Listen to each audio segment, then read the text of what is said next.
मंचनाबाद के किसानों के साथ बहुत बड़ा फ्रॉड हो गया। कपास का बीज लेने गए मगर देसियन कपास का बीज दे दिया गया। इस हवाले से रिपोर्ट कर रहे हैं मंचनाबाद से मोहम्मद राशिद। मंचनाबाद के किसानों के साथ बहुत बड़ा फ्रॉड हो गया। कपास का बीज लेने गए मगर देसियन कपास का बीज दे दिया गया।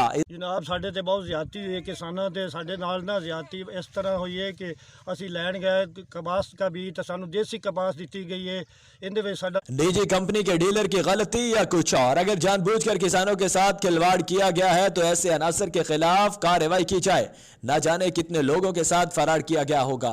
मंचनाबाद महकमा ज़राअत की नाअहली के बायस 50 से 60 एकड़ रकबे पर खड़ी फसल तबाह होने से किसान सरापा एहतजाज। महकमा ज़राअत के फील्ड अफसरान की जानिब से इलाके में विजिट न करने से और वक्त पर सही सुलह न देने की वजह से किसानों का बहुत बड़ा नुकसान हो गया।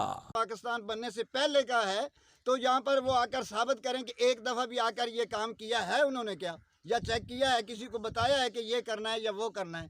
नहीं। किसानों ने एहतजाज करते हुए वज़ीर आला पंजाब उस्मान बुज़दार से मुतालबा किया है कि उनके नुकसान का ज़ाला किया जाए। 40 से 50 हज़ार रुपए ठेका है, इतना ही इसके ऊपर खर्च हो चुका है।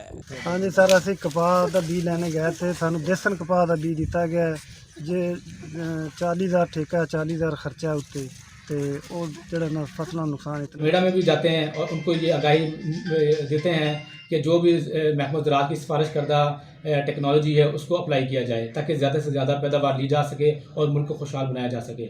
महकमा ज़राअत की नाअहली के बायस किसानों की जमा पूंजी लुट चुकी है। इसका जिम्मेदार कौन होगा? कैमरा टीम के हमरा राशिद डुड्डी, राज न्यूज़, मंचनाबाद।